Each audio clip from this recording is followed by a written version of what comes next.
Yeah. What's up, YouTube? Best Deuce is the name. Talking wrestling is the game. This is part 2 of the Summerslam review. Now, we got all the way up into the AJ Styles-John Cena match, and then the crowd was into it. It was electric. It was great. Styles won clean. Cena's taking some time off, but then the crowd started dying out a little bit. Next match was the New Day against the Club for the tag team titles, and Jon Stewart came out as an honorary member of the New Day and talked for about 5 minutes, maybe 6. It was horrible. It fell on deaf ears. He got booed out of the building. If y'all don't remember, Jon Stewart last year at SummerSlam was a bad guy. He cost John Cena the match, helped Seth Rollins wins, and this year he's a good guy. Logic, throw it out the window. The New Day wins by disqualification because Big E returns. Now, again, that's weird. The face team, the New Day, the good guys, won by disqualification. So the Club doesn't have the tag team titles, still, and I don't think they're going to.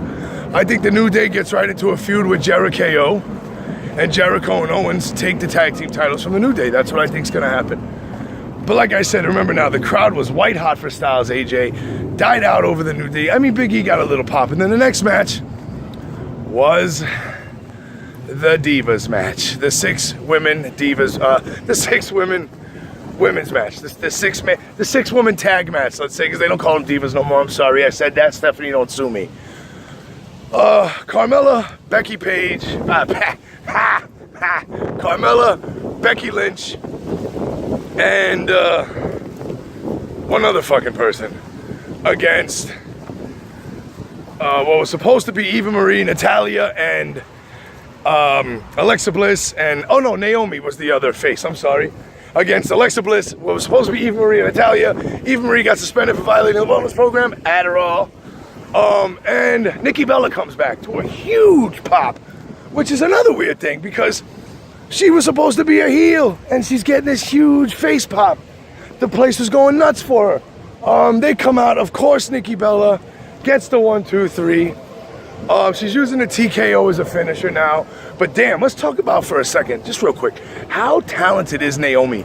Are they finally gonna realize this? I mean, she's wearing the brightest colors you could possibly wear. So how could they not see the talent that's in the ring while it's happening?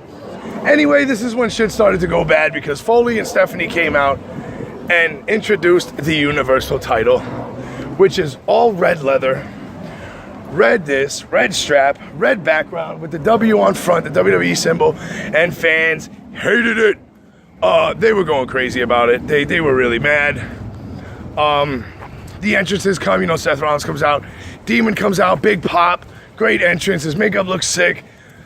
But all throughout the match, that smarky Brooklyn crowd, at least 3,000, because they were making some noise out of the 17,000, were just chanting, this belt's ugly, that belt sucks, that looks stupid, not paying any attention to the classic. And I'm telling you, if you watch that match on mute, pay no attention to the crowd, you will see, like I saw, that match is a classic. Finn Balor ends up beating Seth Rollins after, like I said, an amazing match that was ruined by the crowd. Seth Rollins tweeted about it. Foley put a big Facebook post about it. It was pretty embarrassing. As a fan, I get it. I like to yell, I like to scream, but I don't try to take over a match and make the pay-per-view about me, especially not the second biggest one of the year. So fuck you, fans. Next match was Rusev and Reigns, which never happens. It was a no contest. Reigns attacked Rusev before the match. The bell never rang. Reigns throws a beating on Rusev, which I don't understand. Fans hated it because, again, this is the match before the main event, and you waited to have Roman Reigns come out because it's Roman Reigns, and Vince loves him, and he keeps doing exactly what people don't want him to do with Roman Reigns.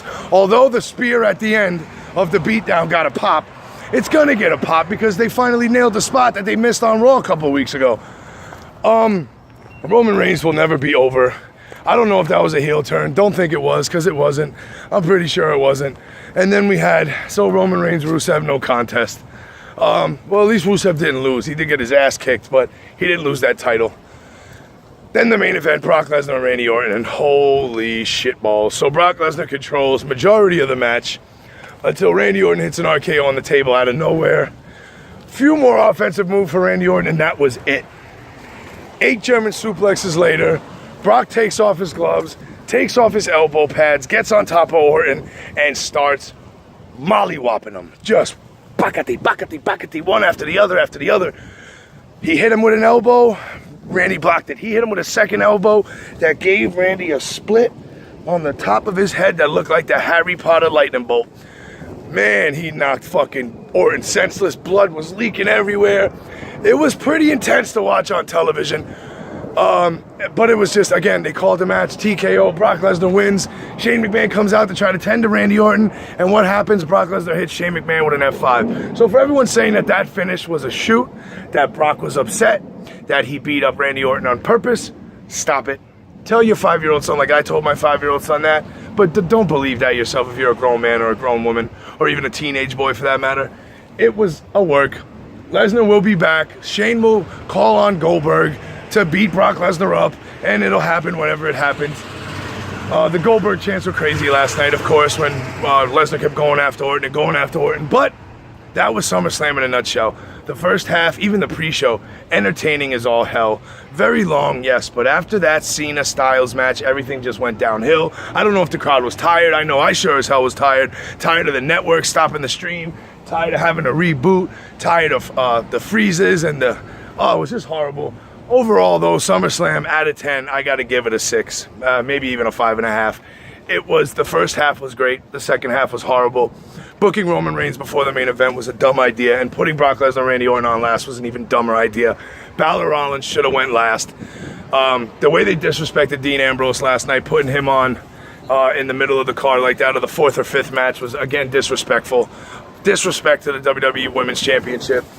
And if you watched the Today Show this morning, you saw Finn Balor, who has a shoulder injury. He has a torn something. They think there's a tear. He's going to go to a surgical consultant tomorrow. He should be on Raw in a little while. But listen, man, no gimmicks needed. SummerSlam 5.5 out of 10. We're going to stick with that score. A lot of my predictions didn't come true. None of them really. But that just shows that WWE Creative is not willing to be exactly that, creative. Remember to like, share, subscribe. No gimmicks needed here on Let's Talk Wrestling. Just a dude that likes wrestling on his phone, talking wrestling up close and personal. So tell a friend and let's talk wrestling.